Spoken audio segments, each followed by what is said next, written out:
I love my wife above all else, and I have loved her since the moment I first laid eyes on her.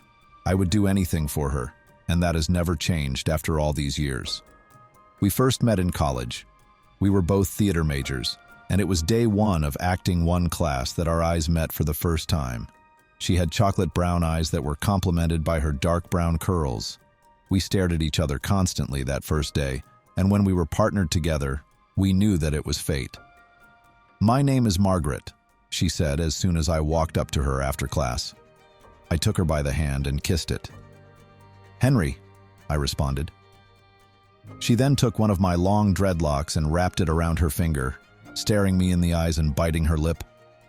It was an amazing meeting with an even better ending later that night. The following night, we went on our first date, a theater production of Sueño. We held each other's hands through the entire performance, and afterward, I walked her to her dormitory. Every day after that was like a love story. We went through good times and bad times. We broke up and got back together. Through it all, one thing never changed for me. I loved her and would do anything for her. We got married after graduation and went on to become very successful in the stage acting scene. We were considered a power couple and were always cast in romantic roles opposite each other. It was easy to bring the true, deep love that we felt for each other to the stage, and it was nice to make money from it. One day, our lives took a turn. We had just finished a successful performance of the stage play The Clean House when we were approached by a member of the audience. "That was an amazing performance," he said, a creepy English accent behind his words. "Why, thank you, you're sweet," said Margaret, gripping my hand. I could tell this guy had creeped her out, but being a talented actress, she was able to put on a nice front. "I've been watching you two for a very long time," he continued, his pale blue eyes staring into Margaret. "I am very much a fan of your work. Every performance is riveting, and I can tell that you put true passion into your exchanges. You two must truly love each other." "We do," I said, stepping slightly in front of Margaret. "We love each other very much. I would do anything for her." I looked at her, and she gave me that beautiful smile of hers. "That warms my heart to hear," he said as he put his arms behind his back and looked up into the night sky. "True love is a valuable gift that is often taken for granted. If you're not careful, you can easily lose it forever, and it can never be replaced, no matter how hard you try." He then looked at me, and I could see just how disturbing his pale blue eyes were. "Hold on to that gift. Cherish it forever." He began to walk away before I asked the question that had been bothering me since we met. "Who are you?" I yelled. He stopped and turned his head. "Your biggest fan," he answered. He then walked away. Margaret and I looked at each other, baffled at what had just taken place. Later that night, we were sitting on our couch watching a movie, when suddenly there was a knock at the door. "Wonder who that could be," said Margaret, as she got up to see who it was. She looked at the peephole and froze in place before taking a single step back and opening the door. Standing just outside the door was the same man we had talked to earlier that night. He stood there with his arms behind him, his pale blue eyes shining like the moon. "Honey?" I said, standing up from the couch to join Margaret at the door. "Please, come in," Margaret said to the man, to my shock. "What are you doing?" I yelled, running to get to the door. The man stepped inside before I got there and began to stroke her face. When I finally got to them, I threw my fist and connected with his face, knocking him back outside. I quickly slammed the door and locked it. I turned to Margaret, who was in some sort of a trance. I tried to snap her out of it. "Margaret!" I yelled, shaking her. "Margaret, wake up!" There was nothing I could do to get her to respond. I shook her, slapped her, and even splashed water in her face. Nothing. Nothing would work. Suddenly, the lights in the house went out. I looked around until I saw the silhouette of a man standing outside our living room window. I blinked, and it was gone. I began to panic and ran to the gun safe in our bedroom. Despite being theater nerds, we were very well trained in self-defense and firearms. We could each hold our own if our lives were in danger, and if there was ever a time to put that training to use, it was now.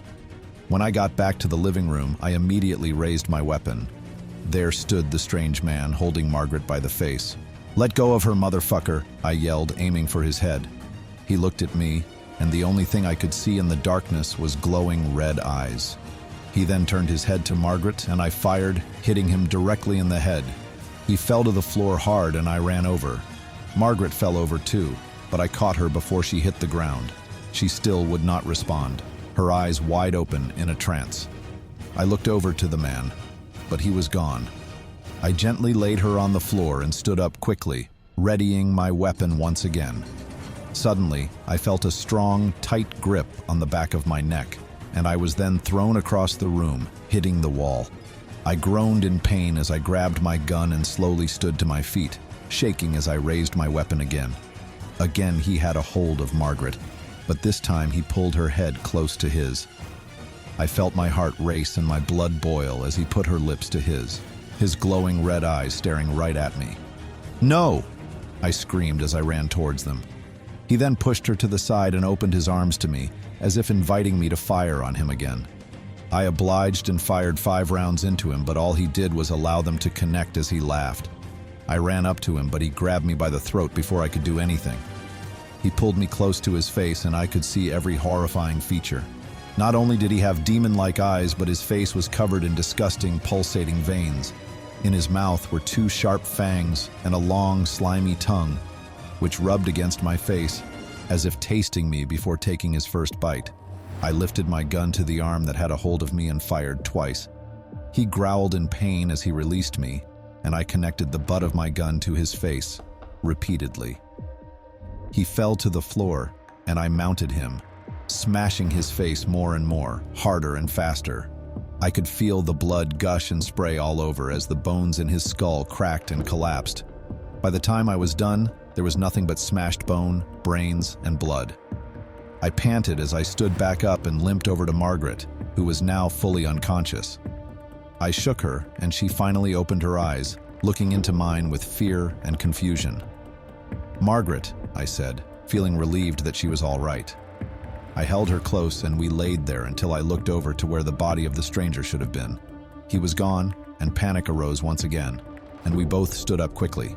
I turned to face Margaret and screamed when I saw him standing behind her, still in the process of regenerating his face. Before I had a chance to react, he sunk his fangs deep into Margaret's neck. She screamed in pain as I screamed in rage, hitting the monster in the skull once again with my gun. I felt bone crack again as he released her. Again, I mounted him and went to work, growing exhausted the longer it went. I knew this wouldn't last, as he would surely regenerate again. It soon became obvious what exactly I was dealing with.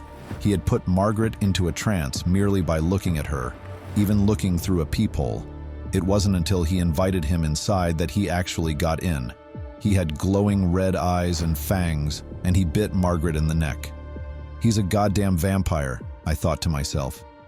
While he was down, I ran to the kitchen and grabbed an old wooden broom.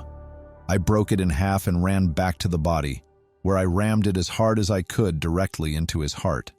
The body began to convulse and flail its arms and legs all over. Suddenly, it stopped and went completely limp before melting away into deep red blood and other disgusting fluids. After catching my breath, I slowly turned my attention to Margaret. She sat there in the darkness, legs folded and upper torso full erect. "Honey," I said, nervously approaching her. In the darkness, I could only see her silhouette, until her eyes began to slowly glow red. There was only one thing I could think of to do. I love my wife. I would do anything for her, even if that meant chaining her up in the basement, feeding her a pint of my own blood every day, while I figure out what to do about her. When the hunger would hit her, she became like a wild animal that cannot be communicated with.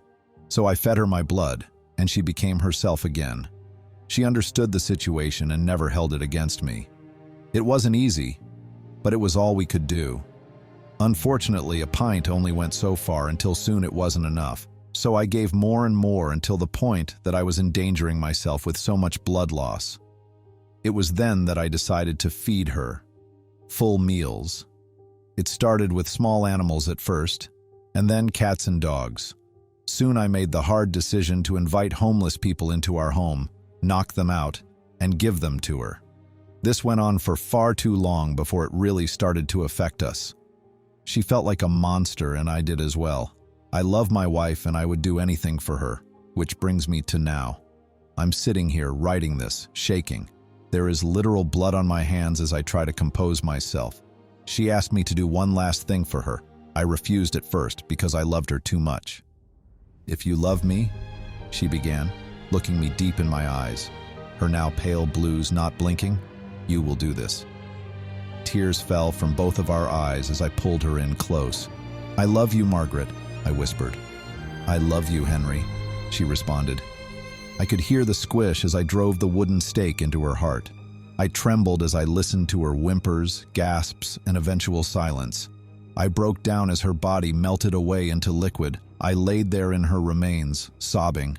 I sit here now, with nothing left but the warning about the creatures of fiction that are very much a reality.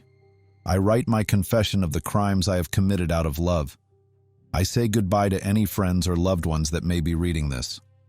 I loved her, and I did everything for her.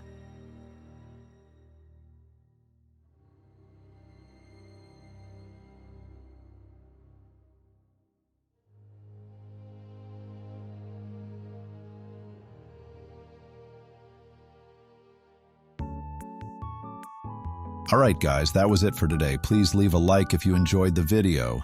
If you have a story you want me to tell or an idea, please let me know in the comments. See you next time.